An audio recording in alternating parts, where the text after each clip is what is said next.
नमस्कार मित्रों। आज का जो विषय है वो है जायसी का सौंदर्य चित्रण बीए भाग प्रथम के लिए। जायसी के पद्मावत की जो सारी कथा है उसका आधार ही प्रेम और सौंदर्य है, जिसके आश्रय से कवि ने अपने विचारों तथा सूफी सिद्धांतों को वाणी दी है।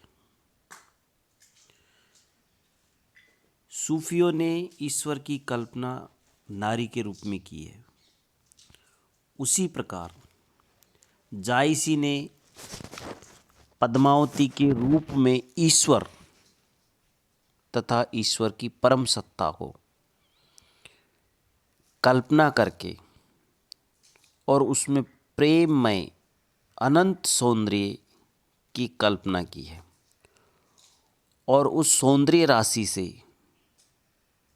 पद्मावती को मंडित करके अपने काव्य में उसको प्रस्तुत किया है। जायसी की भावना के अनुकूल पद्मावती में उन्होंने अपने सौंदर्य वर्णन में अधिक से अधिक अप्रस्तुतों का विधान किया है और पद्मावत में पद्मावती के रूप सौंदर्य का चित्रण उन्होंने किया है। इस दृष्टि से उनका काव्य सर्वत्र एक अलौकिक आभा से युक्त दीप्त रूप में चित्रित हुआ है। जायसी के सौंदर्य चित्रण की यदि हम विस्तार से बात करें तो जायसी के रूप सौंदर्य चित्रण पर कुछ बिंदुओं के माध्यम से हम इसको विस्तार से देख सकते हैं। इसमें है सौंदर्य की लोकोत्तर कल्पना और सृष्टि व्यापी प्रभाव। दूसरा है नक्शिक प्रणाली और तीसरा है सादृश्य मूलक रूप वर्णन और चौथा है अलंकृत रूप वर्णन। इन बिंदुओं के आधार पर हम जायसी के सौंदर्य चित्रण का संपूर्ण पद्मावत में देख सकते हैं, उन पर विचार कर सकते हैं। तो पहला जो बिंदु है उसको हम देखते हैं, सौंदर्य की लोकोत्तर कल्पना, सृष्टि व्यापी प्रभाव। जैसा कि जायसी के पद्मावत में प्रारंभ में कहा है कि पद्मावत का ये रूप वर्णन अधिकांश लोकोत्तर और अलौकिक रूप में किया है। पद्मावती यहाँ पर ब्रह्म की प्रतीक है, ईश्वर की प्रतीक है और उसी के माध्यम से कवि ने ईश्वर की प्रेम और सौंदर्य में कल्पना की। पद्मावती को जायसी ने ईश्वर का रूप दिया है और पद्मावती का ये रूप वर्णन पाठकों को सौंदर्य की कल्पना से एक तरह से मग्न कर देता है, उसमें पूरी तरह सराबोर कर देता है, डुबो देता है। उस अलौकिक रूप के प्रभाव से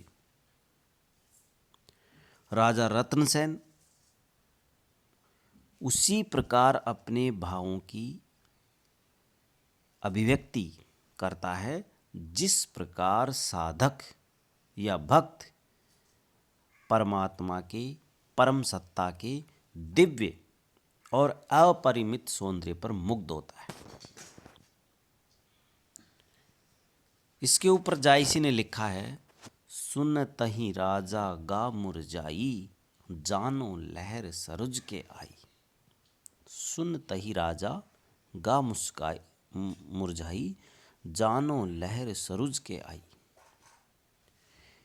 इसके बाद कवि ने सौंदर्य की जो लोकोत्तर के अनुकूल रत्नसेन रूपी भक्त के हृदय में जो भावों की अभिव्यक्ति की है वो बहुत अधिक रमणीय की है।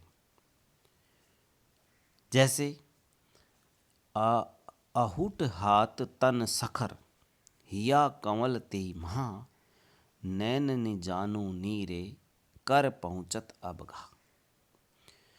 विरही भंवर विरही भंवर होई बहावर देई, खिन खिन गोव हिलोरई लेई, खिनई निसास बूढ़ जनु जाई, खिनई उठे भी ससे बोराई, खिनहि पीत खिन होई मुख सेता, खिनई चेत खिन होई अचेता। इस लोकोत्तर रूप के कुछ चित्रों को यदि हम पद्मावत में देखें तो जायसी ने पद्मावती के अंग प्रत्यंग का वर्णन अलौकिक रूप में किया है, जिसकी सबसे प्रमुख विशेषता है उसकी सृष्टिव्यापी प्रभाव। तो जायसी ने पद्मावत में अप्रतिम रूप को पारस रूप की संज्ञा दी है, जिसके आभास मात्र से संसार को सौंदर्य की प्राप्ति होती है। जायसी ने मानसरोदक खंड में पारस रूप के वर्णन में उसके लोकोत्तर और सृष्टिव्यापी प्रभाव का एक अप्रतिम संश्लिष्ट चित्र प्रस्तुत किया है। और इस पारस रूप के वर्णन को करते हुए जायसी ने लोकोत्तर और सृष्टिव्यापी प्रभाव का एक रूप चित्र इसमें प्रस्तुत किया है, जो पारस के प्रभाव से मानसर की कामनाएं पूरी करता है और उसी के निर्मल चरणों के स्पर्श मात्र से रूप की प्राप्ति होती है। उसके शरीर से आने वाले जो मलय वायु है वो स्पर्श मात्र से ही शरीर की तपन बुझा देती है, तन शीतल हो जाता है और संसार के सारे पदार्थ उसकी छटा, उसकी आभा से दीप्त हो जाते। कहा मानसर चाह सो पाई, पारस रूप यहाँ लगी आई, भा निर्मलते पने पारसे, परसे पावा रूप रूप के धर से, मलय समीर वास्तन आई, बासी तल गए तपन बुझाई। एक और उदाहरण है, बिगसा कुमुद देख शशि रेखा, बिगसा कुमुद देख शशि रेखा, भय तय ओप जहाँ ओ देखा, पावा रूप रूप जस चाहा, शशि मुख दनु दर्पण होई रहा।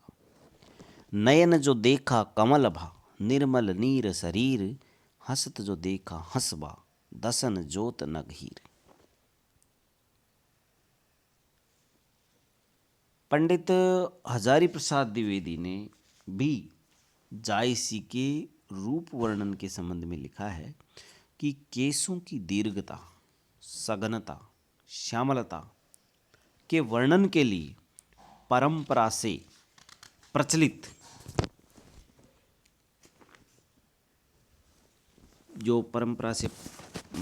पद्धति है, उसके अनुसार केवल सादृश्य पर जोर न देकर कवि ने उसके सृष्टिव्यापी प्रभाव की ओर संकेत किया है।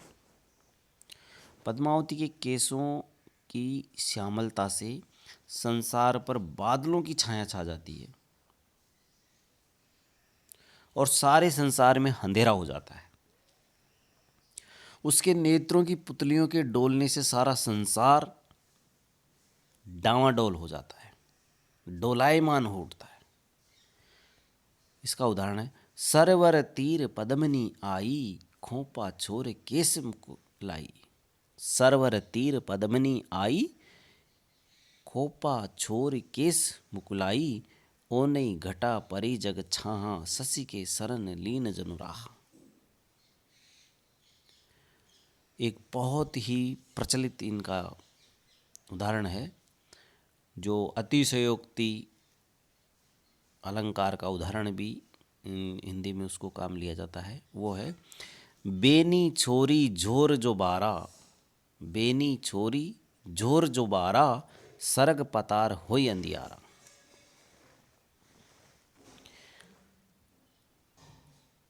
जग डोले डोलत ने नहा, उलटी अडार जाही पलमा। ये जो वेनी छोरी झोरे जो बारा सरग पातार होई अंधियारा, ये अतिशयोक्तिपूर्ण अलंकार में बहुत इसका एक तरह से उदाहरण दिया जाता है, इसको उदाहरण के रूप में प्रस्तुत किया जाता है। तो यहाँ पर जायसी ने पद्मावत के अंग प्रत्यंगों का परंपरागत वर्णन में भी उन्होंने सौंदर्य की सृष्टि व्यापी प्रभाव की व्यंजना अपने विशेष दृष्टिकोण में की है। जायसी सभी वर्णनों में सौंदर्य की लोकोत्तर और उसके प्रति संकेत करते रहते हैं। काले केसों के बीच मांग की शोभा का वर्णन भी जायसी ने बड़े ही अनूठे रूप में किया है।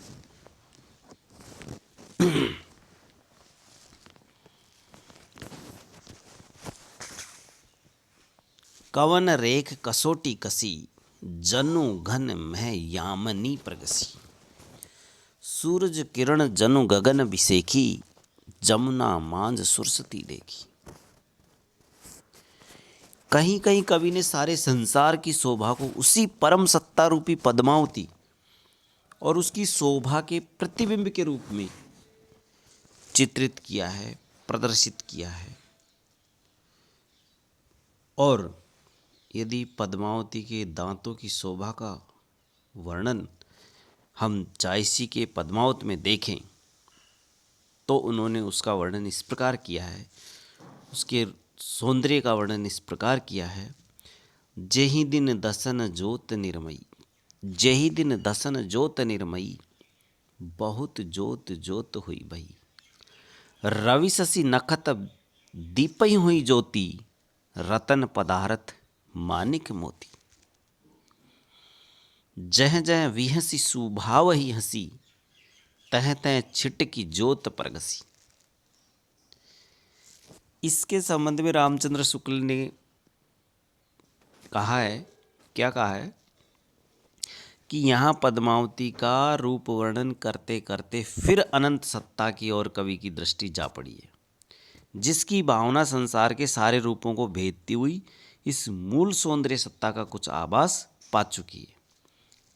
वह सृष्टि के सारे सुंदर पदार्थों में उसी का प्रतिबिंब देखते हैं। इस दृष्टि से यदि हम जायसी के पद्मावत की कुछ पंक्तियाँ देखें, उसका उदाहरण देखें तो हम पाते हैं, बोहे श्याम धनुक जनुता, बोहे श्याम धनुक जनुताना, जा सौ हेर हने विस्बाना। उहें धनुक किरशुन पे आवा, उहें धनुक राघो करगा। होई धनुक रावण संघारा, होई धनुक कंसासुर मारा। एक और जगह पर जायसी ने लिखा है, बरुनी का बरनो इमी बनी, बरुनी का बनो, बरनी का बरनो इमी बनी, सादे बान जान दुई अनी। एक और स्थान पर हम देख सकते हैं, उन बानह अस को जो ने मारा, वेद रहा सगरो संसार। गगन नखत जो जाहि न गने, वे सब बान ओहि के हने।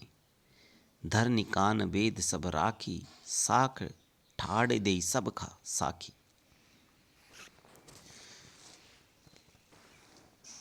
तो उनके रूप सौंदर्य के चित्रण में जायसी का ध्यान सदैव इस ओर रहा है कि सौंदर्य अपने चरम रूप में व्यक्त हो सके। कवि पद्मावत में नारी सौंदर्य का ऐसा चित्र प्रस्तुत करता है जो रूप और सौंदर्य की अद्भुत प्रतिमा, और उनको जो रूप प्रस्तुत करना था और जो पद्मावत के सौंदर्य का वर्णन करना था, वो जायसी ने पद्मावत में अप्रतिम रूप से किया है।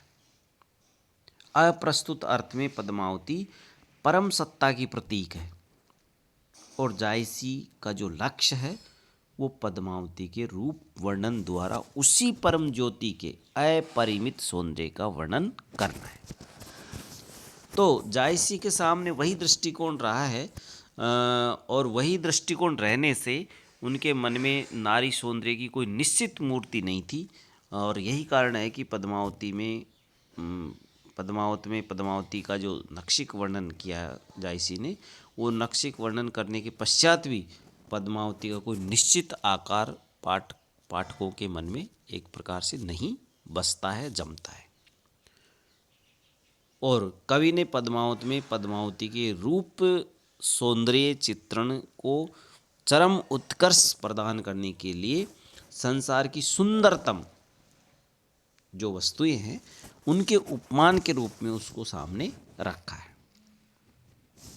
जायसी ने अपने काव्य में जो सौंदर्य चित्रण किया है तो उस सौंदर्य चित्रण में उन्हें उन्हीं वस्तुओं को उपमान के रूप में चुना है जिनसे सौंदर्य की अनुभूति एक प्रकार से तीव्र हो सके और तीव्रतम अभिव्यंजना पाठक को हो सके,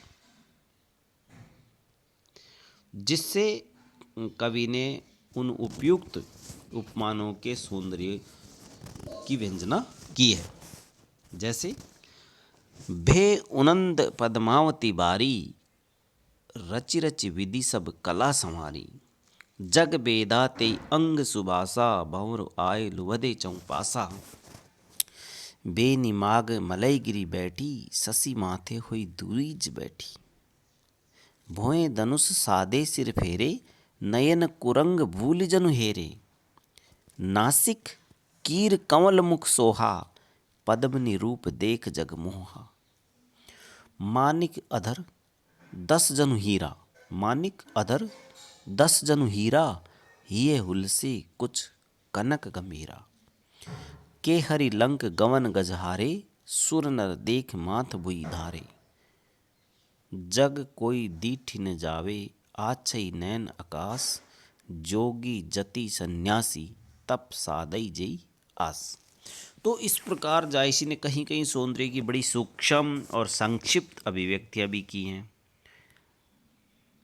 ऐसे स्थानों पर बड़ी ही रमणीय और गूढ़ अभिव्यंजना भी उनके काव्य में देखने को मिलती है, जो पद्मावती के हंसने से लेकर के उनके रक्तिम वर्ण होठों, श्वेत दंत पंक्तियों की आभा को और उनकी मधुर श्वेत अरुण ज्योति के समान संसार में जो प्रकाशित होने वाला उनका एक प्रकार से उनकी देह है, वो प्रकाशित हो उठती है और सारा संसार उसके हाथ से खिल उठता है। हीरा लेई सो विद्रुप धारा, पिहसी जगत होई उजियारा। तो इस प्रकार जायसी के सौंदर्य चित्र में सबसे जो प्रमुख विशेषता है वो ये लोकोत्तर और उनका चरम सौंदर्य की व्यंजना उन्होंने अपने काव्य में की है और इसमें कवि पूरी तरह से सफल भी हुआ है।